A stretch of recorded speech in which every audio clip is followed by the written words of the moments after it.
Hola. Iniciamos hoy una exploración detallada de un pilar del derecho civil, los derechos reales. Así es. Nos basamos en el material del capítulo 7 que nos compartieron y bueno, la idea es clarificar un poco todo, ¿no? Desde la definición hasta las clasificaciones, los tipos de derechos sobre las cosas. Exacto. Vamos a analizar cómo el Código Civil y Comercial actual, el nuevo, digamos, aborda estos derechos. Hay diferencias importantes con el código anterior, el de Vélez. Claro. El objetivo es desentrañar esta área, que a veces puede ser un poco compleja. Nos vamos a enfocar en los puntos esenciales y sobre todo en las distinciones clave con otros derechos. Perfecto. Entonces, preparémonos para este análisis. Vamos a ver bien qué son los derechos reales, cómo se distinguen de los personales, que siempre es un tema, y bueno, cómo se aplica todo esto a las cosas en sí. Empecemos. Dale. Arranquemos por el principio, lo básico. ¿Qué es exactamente un derecho real? Recuerdo que el Código de Vélez, el viejo, no lo definía así de frente en los artículos. Correcto, tenías que ir a buscarlo a las notas. Citaba juristas franceses más bien. Pero el código actual sí lo hace, y eso es un gran cambio. Un punto de partida fundamental. ¿Y qué dice? El artículo 1882 nos da la definición clave. Dice: el poder jurídico de estructura legal que se ejerce directamente sobre su objeto, en forma autónoma, y que atribuye a su titular las facultades de persecución y preferencia. Hay que prestarle atención a esas palabras, ¿eh? Poder jurídico, no cualquier poder. Estructura legal, o sea, creado por ley. Y esto es clave. Se ejerce directamente sobre el objeto. Es una relación persona-cosa inmediata. Poder jurídico, suena potente, ¿no? ¿Y eso de las facultades de persecución y preferencia, qué significan en la práctica? ¿Cómo funcionan? Son dos herramientas, digamos, muy fuertes del titular.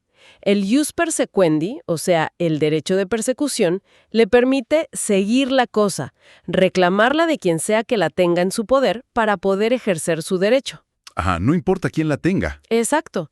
Y el ius preferendi, el de preferencia, le da prioridad. Prioridad para cobrar con el valor de esa cosa frente a otros acreedores, si hay una ejecución, por ejemplo. Son dos pilares que los distinguen mucho. Exactamente. Ahí entra un principio clave. El numerus clausus. El número cerrado. Eso mismo, listado cerrado. El artículo 1884 es súper claro en esto. Solo la ley puede crear derechos reales. Y no solo crearlos, sino también regular todos sus elementos. El contenido, cómo se adquieren, cómo se constituyen, modifican, transmiten, cuánto duran y cómo se extinguen. O sea, nada de pactos privados para crear uno nuevo. Nada. Cualquier pacto entre particulares para crear un derecho real que no esté en la ley o para cambiarle a la estructura a uno que sí existe es nulo. La lista es taxativa, cerrada. Clarísimo. Y si esta es una diferencia enorme con los derechos personales, las obligaciones, donde sí hay más libertad para pactar. ¿Podemos repasar un poco las diferencias centrales entre estos dos tipos de derechos? Porque a veces se mezclan. Sí, vale la pena detenerse ahí. La estructura es el punto de partida para distinguirlos bien. A ver, En los derechos personales, como vimos cuando estudiamos obligaciones, ¿qué teníamos? 3 elementos. ¿sí? Un sujeto activo, el acreedor, un sujeto pasivo, que está determinado, el deudor, y un objeto, que es la prestación, o sea, una conducta, dar algo, hacer algo o no hacer algo. La relación es entre personas. Acreedor-deudor. Exacto. En cambio, en los derechos reales, la estructura clásica, digamos, menciona solo 2 elementos: el titular del derecho, que es el sujeto activo, y la cosa, que es el objeto. Titular cosa. La relación es directa e inmediata entre la persona y la cosa. No hay un deudor específico en el medio al que exigirle una conducta. Entiendo. Entonces, en un derecho personal, yo le reclamo algo a una persona concreta, mi deudor. En el real, mi poder es sobre la cosa en sí, y en principio, todos los demás, toda la sociedad, tiene que respetar ese poder. Precisamente. Por eso se dice que los derechos personales son relativos. Su efecto se limita a las partes, acreedor y deudor. Y nacen principalmente de la voluntad de las partes, ¿no? Contratos, por ejemplo, rige la autonomía de la voluntad. Claro. Los derechos reales, en cambio, son absolutos. Son oponibles erga omnes, es decir, frente a todos. El sujeto pasivo es universal, indeterminado. Es toda la comunidad que tiene ese deber de abstenerse, de no interferir. Y como ya dijimos, su fuente principal es la ley, el numerus clausus, no la voluntad particular. Perfecto. Bueno, para entender bien estos derechos, tenemos que entender su objeto. Las cosas. ¿Cómo las clasifica el código? Hay varias categorías, ¿no? Sí, el código usa dos criterios principales. Primero, según a quién pertenecen esas cosas o bienes. Y segundo, según sus características físicas, intrínsecas. Ok, veamos el primero. Según las personas. Ahí tenemos, primero, los bienes del dominio público. Los del Estado, para todos. Exacto. Pertenecen al Estado, nacional, provincial, municipal, cava, y están afectados al uso general, al uso directo de la comunidad.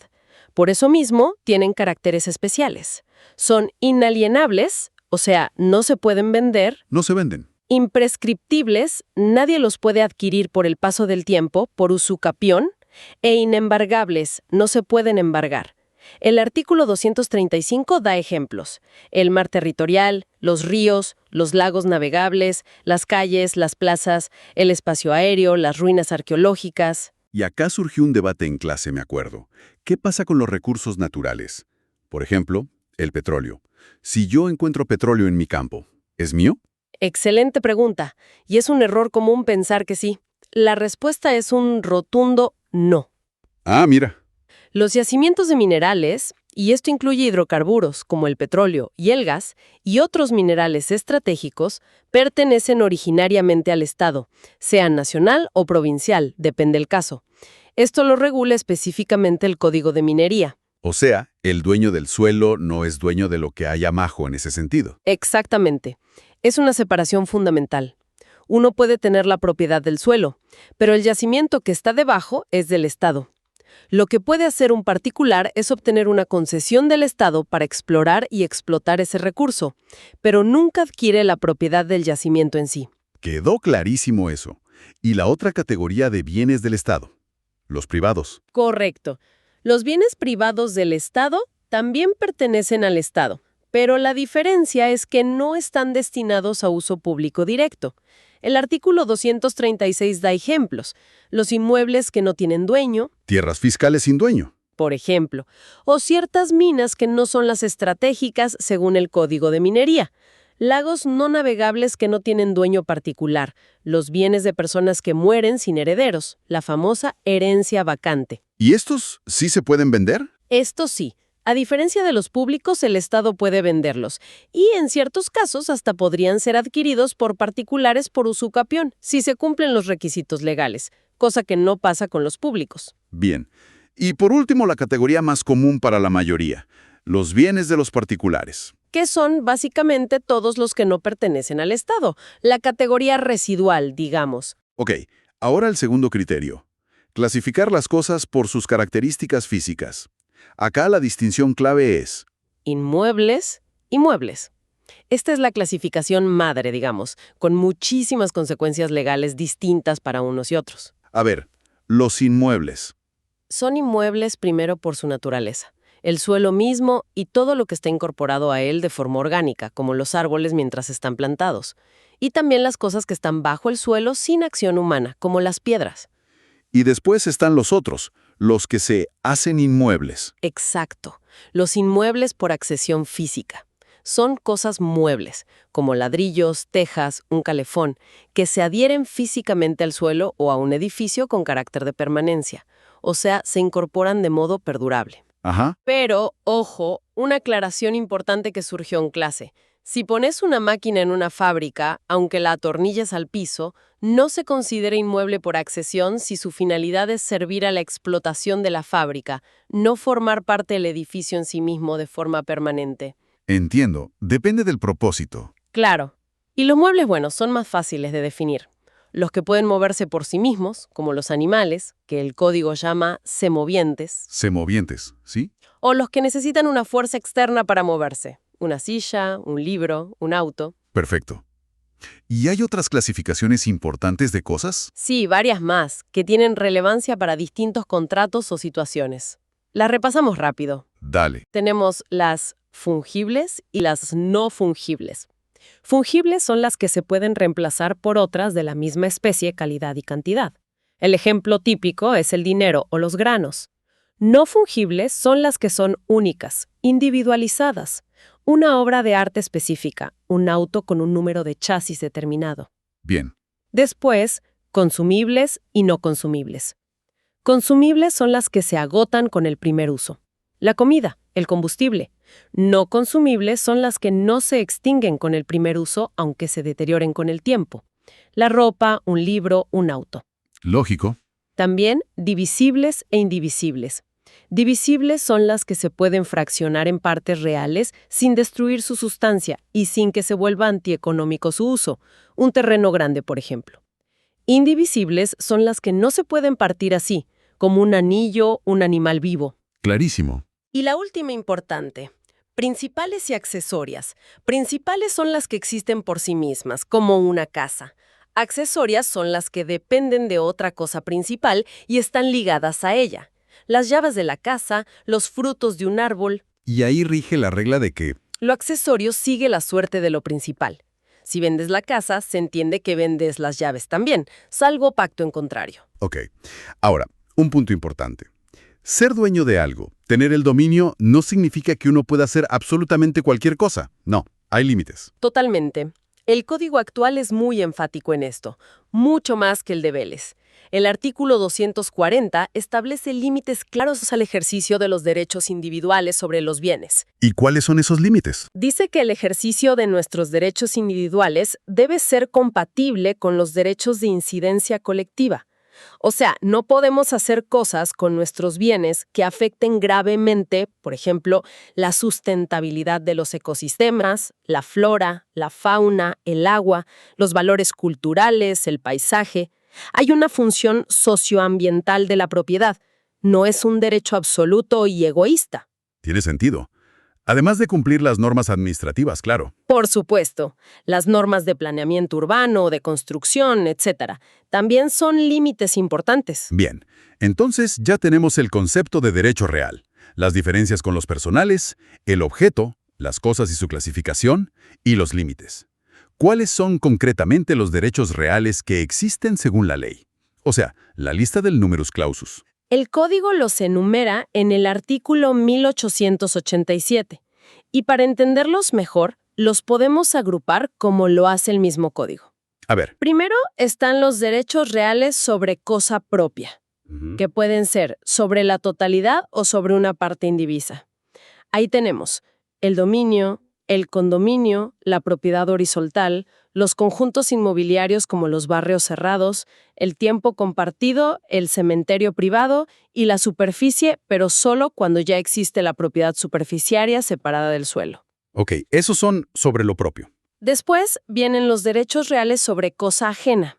Estos son una carga o gravamen para el dueño de la cosa. Incluyen el usufructo, el uso, la habitación y las servidumbres activas. Son como limitaciones al dominio ajeno. Exacto. Y el último grupo son los derechos reales de garantía. También son sobre cosa ajena y son accesorios a una obligación principal, a un crédito. Son la hipoteca, la prenda y la anticresis. Perfecto el panorama. Hablemos ahora del más importante de todos, el derecho real por excelencia, el dominio. ¿Cómo lo define el código? El artículo 1941 es el artículo central para el dominio. Lo define como el derecho real que otorga todas las facultades de usar, gozar y disponer material y jurídicamente de una cosa, dentro de los límites previstos por la ley. Todas las facultades. Claro, por eso es el más amplio. Incluye el ius utendi, usar, ius fruendi, gozar, percibir frutos, y ius abutendi, disponer, vender, destruir, y dice material y jurídicamente, o sea, poder de hecho y poder de derecho. Y fíjate que recalca, dentro de los límites previstos por la ley, incorpora explícitamente los límites que mencionamos antes. Y añade algo de que se presume perfecto, ¿no? Sí, se presume perfecto hasta que se pruebe lo contrario. Es una presunción iuris tantum, o sea, admite prueba en contra. Significa que en principio se considera que el dominio no tiene cargas ni gravámenes, salvo que alguien demuestre lo contrario, por ejemplo, la existencia de una hipoteca o un usufructo. A veces se usa la palabra propiedad, como si fuera lo mismo que dominio. ¿Hay alguna diferencia técnica importante? Sí, estrictamente hablando, hay una diferencia. Propiedad, en el sentido más amplio que usa la Constitución Nacional en el artículo 17, abarca todos los derechos patrimoniales de una persona, incluyendo créditos, derechos intelectuales, etc. Es un concepto mucho más amplio. Entiendo. Dominio, en cambio, es el término técnico específico que usa el Código Civil y Comercial para el derecho real más completo sobre cosas materiales. Pero es verdad que en el lenguaje común, y a veces hasta en el jurídico, se usan como sinónimos para referirse a ser dueño de una cosa. Vale la aclaración. Y algo fundamental que siempre confunde. No hay que mezclar dominio, que es el derecho, la titularidad, con posesión o tenencia. Exacto. Esa es una distinción crucial. Dominio es el derecho, la titularidad jurídica, tener la escritura inscrita a tu nombre, por ejemplo. El título. Claro. Posesión, en cambio, es una relación de hecho. Es ejercer un poder físico sobre la cosa, pero comportándose como si fueras el dueño, con la intención de serlo, animus domini. Puede ser poseedor y no ser el dueño, como el que está usucapiando, o ser poseedor y dueño al mismo tiempo. ¿Y la tenencia? Tenencia también es ejercer un poder de hecho sobre la cosa, pero reconociendo que otro es el verdadero dueño. El ejemplo clásico es el inquilino. Usa y goza de la casa, pero sabe y reconoce que no es suya, que el dueño es el locador. Posesión y tenencia son relaciones de poder, de hecho. Dominio es el derecho. Exactamente. Es clave no confundirlos. Perfecto. ¿Y los caracteres del dominio? ¿Qué lo define? ¿Qué lo hace especial? Recuerdo que la profe mencionó 3. Son 3 caracteres esenciales, definidos en los artículos 1942 a 1944. Es exclusivo, excluyente y perpetuo. A ver, exclusivo. Exclusivo significa que no puede haber 2 personas que sean titulares del 100% del dominio sobre la misma cosa. Sí puede haber condominio, donde cada uno tiene una parte indivisa o un porcentaje, pero no 2 dueños del todo. Ok. Excluyente. Excluyente es la facultad que tiene el dueño de impedir que cualquier otra persona use, goce o disponga de la cosa. Es el derecho a excluir a los demás. Y también incluye la facultad de cerrar su inmueble, poner un muro, una cerca. ¿Y el tercero? Perpetuo. Acá la profe hizo una aclaración importante, me acuerdo, porque no significa que el dueño no pueda cambiar nunca. Exacto. Esa es una aclaración clave que siempre se hace en clase. Perpetuo, según el artículo 1942, tiene 2 significados importantes. Primero, que el derecho no tiene un límite de tiempo, no se establece por un plazo determinado. Y segundo, y esto es lo crucial que aclaraba la profe, el dominio no se extingue por el no uso. Ah, eso es importante. Mucho. El dominio sigue existiendo aunque el titular no use la cosa por años, o aunque cambie de titular por una venta o una herencia. La única forma en que el no uso del dueño lleve a la pérdida del dominio es si, al mismo tiempo, otra persona está poseyendo esa cosa y cumplen los requisitos para adquirirla por usucapión. Pero el dominio no se pierde solo por dejar de usarlo. Entendido. ¿No es como otros derechos que sí caducan por no ejercerlos? Exacto. Bien. ¿Y hasta dónde llega el dominio de un inmueble? La vieja idea de hasta el cielo y hasta el infierno. Bueno, el código actual es más realista y medido.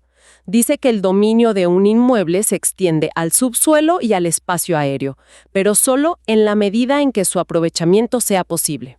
O sea, no hasta el centro de la Tierra ni hasta la estratosfera. Claro, tiene que haber una posibilidad real de aprovechamiento por parte del dueño, y siempre con las excepciones que marcan leyes especiales, como ya vimos con la minería para el subsuelo o las normas aeronáuticas para el espacio aéreo.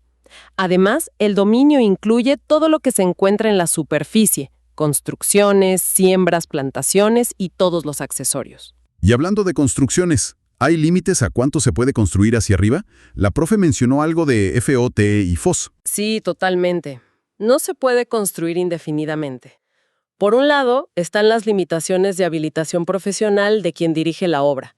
Pero lo más importante en la práctica son las regulaciones municipales de planificación urbana.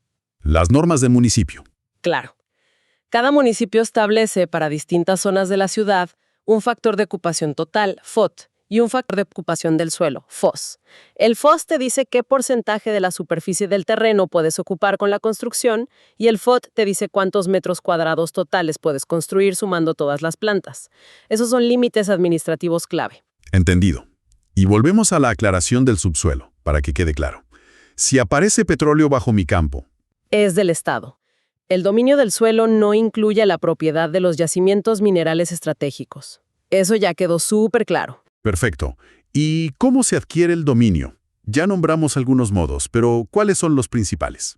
Hay varios modos, algunos generales para todos los derechos reales y otros específicos del dominio.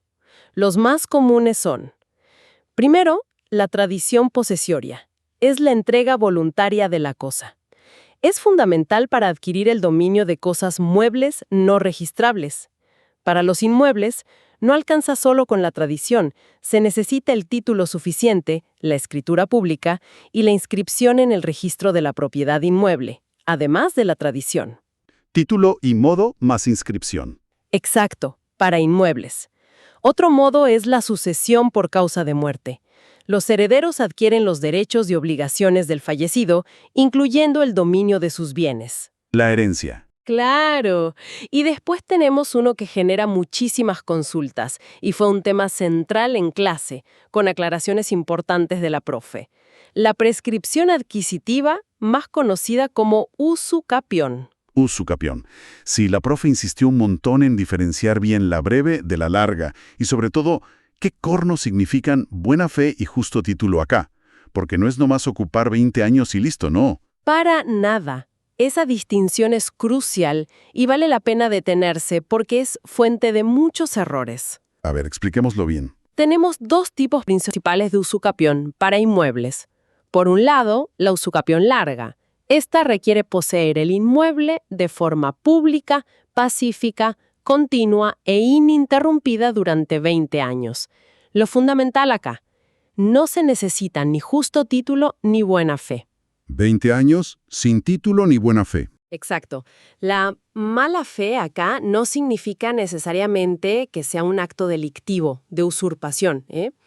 Puede ser simplemente alguien que empezó a poseer un terreno que parecía abandonado, sin ningún papel, pero que durante 20 años actuó como si fuera el dueño. Construyó, puso cercos, pagó impuestos a su nombre, se comportó como dueño por 20 años. Entendido. ¿Y la otra? La otra es la usucapión breve. Esta requiere poseer durante 10 años, también de forma pública, pacífica y continua, pero sí exige dos requisitos adicionales: justo título y buena fe. 10 años, pero con justo título y buena fe. Y acá vino la aclaración clave de la profe, ¿no? ¿Qué son exactamente? Exacto, porque no es lo que uno piensa intuitivamente. Buena fe acá es la creencia del poseedor de que es el dueño legítimo, la convicción de ser el titular del derecho. Y esa convicción tiene que estar basada en un justo título. ¿Y qué es el justo título? No es la escritura perfecta, porque si no... Claro, si tuvieras la escritura perfecta e inscripta, ya serías dueño. No necesitarías usucapir. El justo título para la usucapión breve es un acto jurídico que tenía la forma y los requisitos para transmitir el dominio, pero que tiene algún defecto. Por ejemplo, Ejemplos que dio la profe: un boleto de compraventa donde se pagó todo el precio y se recibió la posesión, pero nunca se hizo la escritura. O una escritura hecha por alguien que parecía ser el dueño, pero no lo era. Venta a non domino. Y el comprador no lo sabía. O una escritura que tiene algún defecto formal. No esencial, pero sí un defecto. Si vos poseíste durante 10 años, creyendo de buena fe que eras el dueño gracias a ese justo título defectuoso, entonces adquieres el dominio por usucapión breve. Es una diferencia fundamental con la larga. Queda mucho más claro así. La buena fe y el justo título están ligados a un acto que parecía idóneo, pero falló en algo. Exactamente esa es la idea. Bien. Hay otros modos de adquirir el dominio más específicos. Sí, repasamos algunos brevemente. Está la apropiación, que sirve para adquirir cosas muebles sin dueño, res nullius, o abandonadas por su dueño, res derelicte. El ejemplo clásico es la caza y la pesca de animales salvajes, o juntar cosas de la basura que alguien tiró. Pero ojo, no sirve para cosas perdidas, ni animales domésticos, ni tesoros. ok, ¿Y qué pasa si encuentro algo perdido? Ahí rige el régimen de cosas perdidas. No te apropias de ella. Tenés la obligación de devolverla a quien tenga derecho, o si no sabes quién es, entregarla a la policía o al juez. El dueño tiene que recompensarte por el hallazgo. Si pasan 6 meses y el dueño no aparece, la cosa se vende en subasta pública y el dinero, descontados los gastos y la recompensa, va al municipio. No es el que se lo encuentra, se lo queda. Para nada. Hay obligaciones claras. Y finalmente, otro modo importante es la expropiación. La del Estado. Claro, es la potestad que tiene el Estado, nacional, provincial o municipal, de privar a alguien de su propiedad por una causa de utilidad pública. Esa utilidad pública tiene que ser calificada por una ley formal. Y la expropiación requiere siempre una indemnización previa y justa, como manda el artículo 17 de la Constitución. ¿Y cómo se hace? ¿Siempre es a la fuerza? No necesariamente. Puede haber un acuerdo entre el Estado y el dueño sobre el valor. Eso se llama avenimiento. Si no hay acuerdo, se va a un juicio de expropiación donde el juez fija el monto de la indemnización. Y también existe la expropiación inversa, que es cuando el Estado afecta un bien a utilidad pública, pero no inicia el juicio ni paga, entonces el dueño puede iniciarle juicio al Estado para que lo expropie y le pague. Complejo pero importante.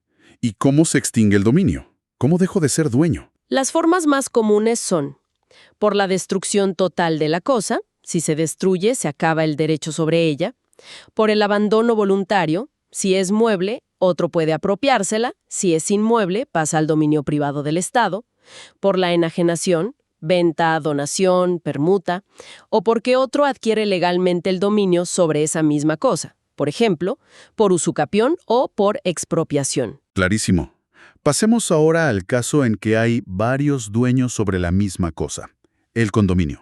Exacto. El condominio es justamente eso, el derecho real de propiedad sobre una cosa que pertenece en común a varias personas, los condóminos, y a cada una le corresponde una parte indivisa, una alícuota, un porcentaje ideal sobre la totalidad de la cosa. ¿No es que a uno le toque el baño y a otro la cocina? No. Cada uno es dueño de un porcentaje, ejemplo, 50% cada uno, de toda la cosa.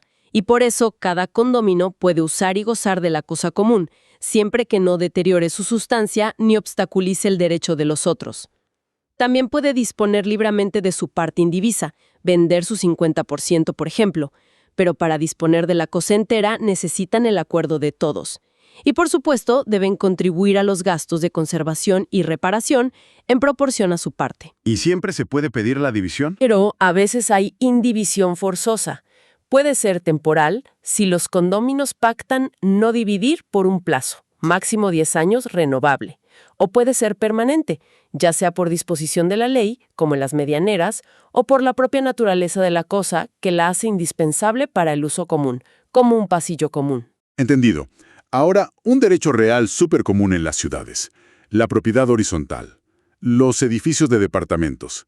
¿Cómo funciona jurídicamente? La propiedad horizontal, o PH, como le decimos todos, es un derecho real bastante complejo, que recae sobre un inmueble propio. Lo característico es que combina dos elementos inseparables.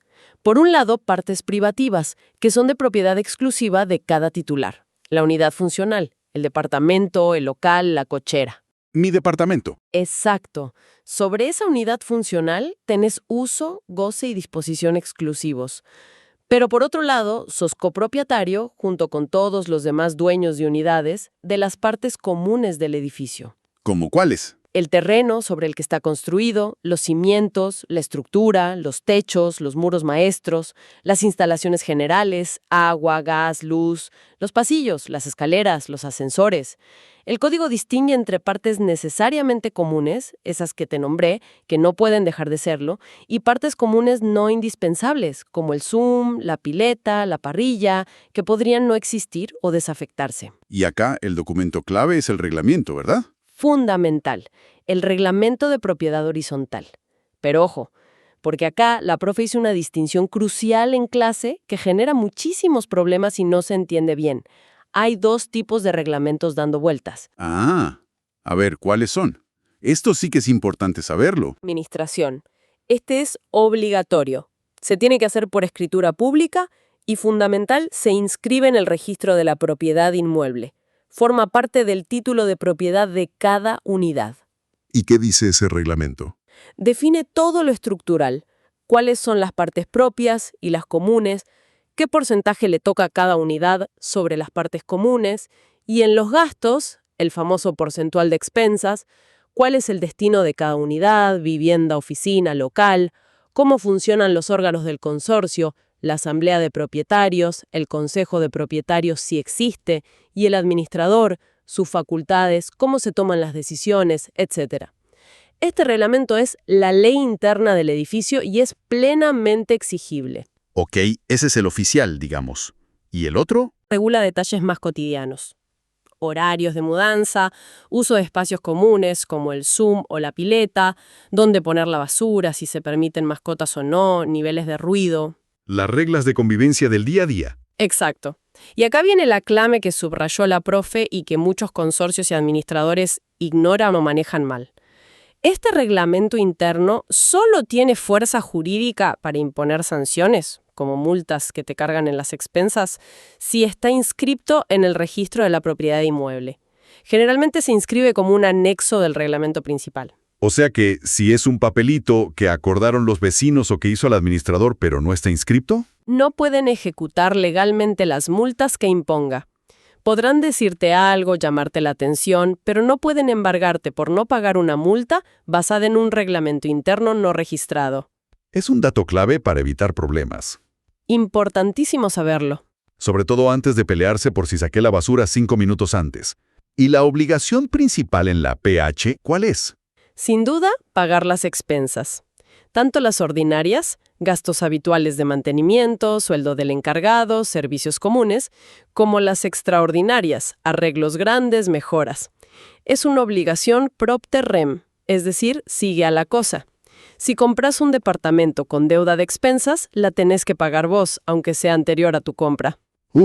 Hay que checar eso bien antes de comprar. De propiedad horizontal registrado y sobre todo un certificado de libre deuda de expensas emitido por el administrador. Además de pagar expensas, claro, hay otras obligaciones. Cumplir el reglamento, conservar tu unidad en buen estado, permitir el acceso para reparaciones necesarias en partes comunes, no hacer ruidos molestos, no comprometer la seguridad del edificio, etc. Bien. Pasemos ahora a los derechos sobre bienes que no son nuestros. Los derechos reales sobre cosa ajena. Empecemos por el usufructo. El usufructo es un derecho real muy importante. Te da la facultad de usar, gozar y percibir los frutos de un bien que pertenece a otro, el nudo propietario, pero con una limitación clave, sin alterar su sustancia. O sea, puedo usar la casa, alquilarla y cobrar el alquiler. Eso sería el fruto civil. Pero no puedo tirarla abajo y construir otra cosa. Exacto. El titular del usufructo, el usufructuario, tiene el uso y goce. Es un tenedor de la cosa, porque reconoce la propiedad en otro. El dueño conserva la nuda propiedad, o sea, la propiedad desnuda de uso y goce. ¿Y dura para siempre? No, el usufructo es siempre temporal. Se puede establecer por un plazo fijo o ser vitalicio, dura toda la vida del usufructuario. Si es a favor de una persona jurídica, el plazo máximo es de 50 años. Y muy importante, es intransmisible por causa de muerte. Se extingue sí o sí con la muerte del usufructuario. No pasa a sus herederos, aunque sí puede ceder el ejercicio de su derecho, por ejemplo, alquilar la cosa. ¿Y la servidumbre? ¿Es otro derecho sobre cosa ajena? Sí, la servidumbre es un derecho real que se establece siempre entre dos inmuebles. Hay un inmueble, llamado fundo sirviente, que tiene que soportar una carga o limitación en beneficio de otro inmueble, llamado fundo dominante. ¿Y para qué sirve esa carga? Le da una utilidad específica al fundo dominante. La utilidad puede ser de cualquier tipo, incluso de mero recreo o comodidad. Los ejemplos más clásicos y fáciles de entender son la servidumbre de tránsito o de paso, que se establece a favor de un fundo que no tiene salida a la vía pública para que pueda pasar por el fundo sirviente. El famoso camino de paso. Exacto. Y otra muy común es la servidumbre de acueducto, que permite pasar agua para riego, consumo, etc., a través del fondo sirviente para llevarla al fondo dominante. Bien, llegamos al último grupo. Los derechos reales de garantía. Sirven para asegurar el pago de una deuda. La más famosa, la hipoteca. La hipoteca es el derecho real de garantía por excelencia sobre inmuebles. Recae sobre uno o más inmuebles determinados, que siguen estando en poder del dueño, el deudor, o un tercero que garantiza la deuda ajena. Pero le da al acreedor hipotecario la facultad de pedir la venta judicial del inmueble, ejecutarlo, si no se paga la deuda principal y cobrar su crédito con preferencia sobre el dinero obtenido en esa venta. El inmueble sigue siendo del deudor, pero está afectado a la deuda. Exactamente. Características clave. Es accesoria a un crédito principal. Si se extingue el crédito, se extingue la hipoteca. Es convencional, nace de un contrato entre deudor y acreedor. Requiere sí o sí escritura pública e inscripción en el registro de la propiedad inmueble para ser oponible a terceros. Esa inscripción tiene un plazo de duración, actualmente 35 años, antes eran 20, pero se puede renovar. Es especial porque debe determinar claramente el inmueble afectado y el monto del crédito garantizado, y es indivisible. Aunque se pague una parte de la deuda, la hipoteca sigue afectando a todo el inmueble. Y se extingue solo pagando. Principalmente sí, al pagarse totalmente la deuda principal. También por renuncia del acreedor, por destrucción del inmueble, por confusión, si acreedor y dueño se vuelven la misma persona, etc. Ok, ¿y la prenda? Es como la hipoteca, pero para muebles, ¿no? Es la garantía sobre cosas muebles o sobre créditos. Y a cada profe hizo una aclaración importante en clase, porque hay dos tipos de prenda bien diferenciados. A ver. Por un lado está la prenda común, que el código llama ahora prenda con desplazamiento. Esta recae sobre cosas muebles no registrables, por ejemplo, joyas, obras de arte, maquinaria chica no registrable, o sobre créditos.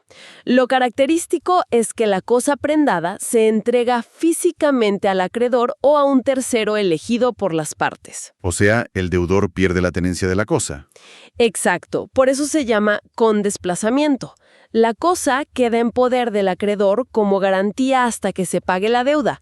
Si no se paga, el acreedor puede pedir la venta en subasta de la cosa para cobrar su crédito. ¿Y el otro tipo de prenda? El otro tipo es la prenda con registro, que también se conoce como prenda sin desplazamiento.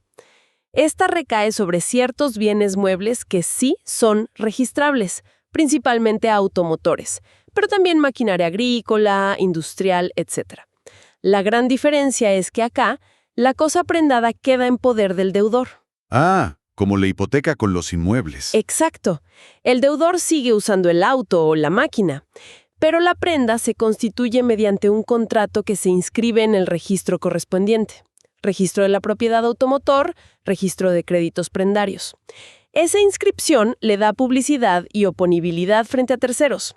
Si el deudor no paga, el acreedor puede ejecutar la prenda, pedir el secuestro y la venta del bien registrado. Queda clara la diferencia.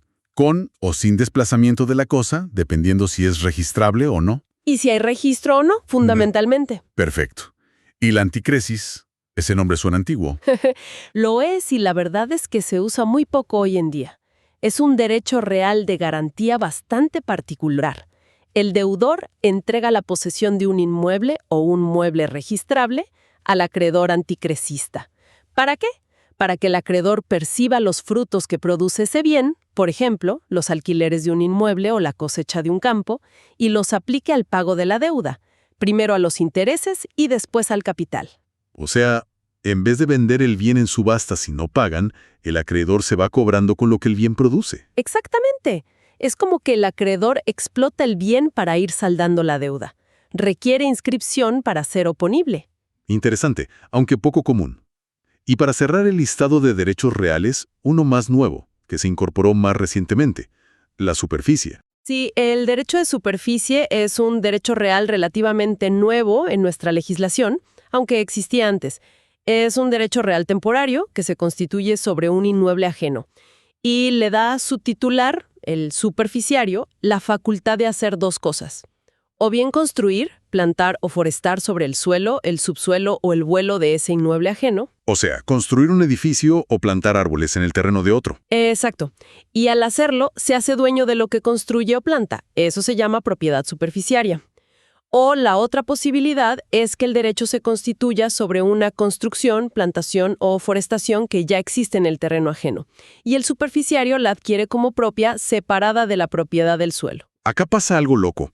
Coexisten dos propietarios sobre el mismo terreno. Exactamente, esa es la gran particularidad. Tenés al dueño del suelo, el nudo propietario, y al mismo tiempo y sobre el mismo lugar físico, al dueño de lo que está construido o plantado en la superficie, el superficiario. Son dos derechos de propiedad distintos y superpuestos. Pero dijiste que es temporario. Sí, esa es la otra clave. La propiedad superficiaria es siempre por un plazo determinado, y acá los plazos son críticos, y la profe dijo que esto sí o sí entra en el examen. Hay plazos máximos legales. 70 años como máximo si el derecho se concede para construcciones, y 50 años como máximo si es para forestaciones o plantaciones. 70 para construir, 50 para plantar. Anotado. Esos son los topes legales. Se puede pactar por menos tiempo, claro.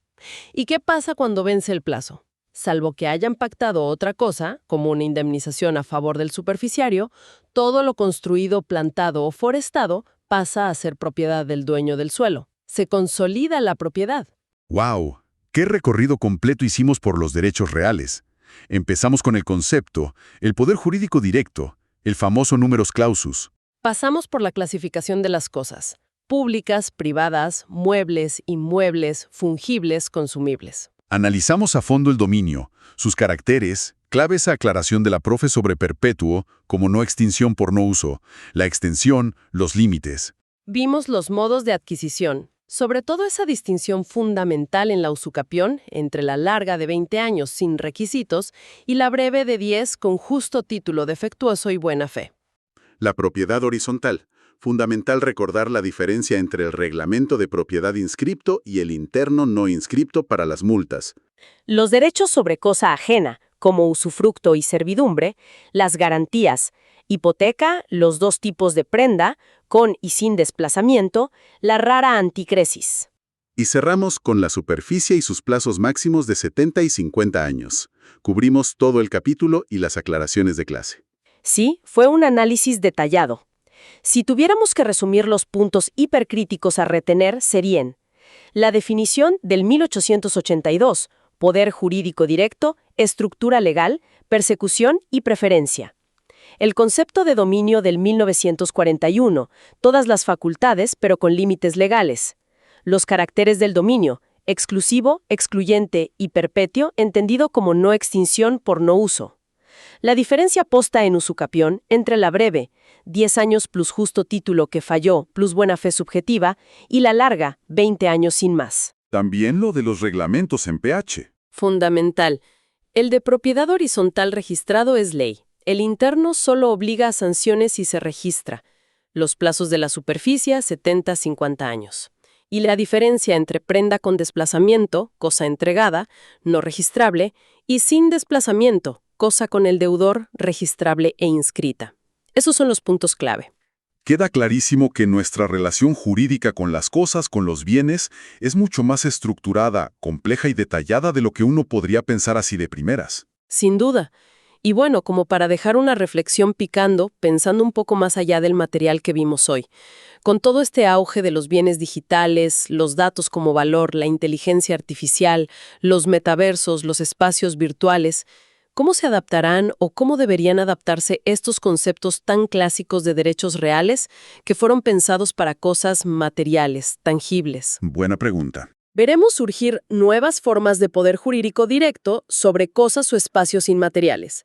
¿Cómo va a jugar ahí el numerus clausus?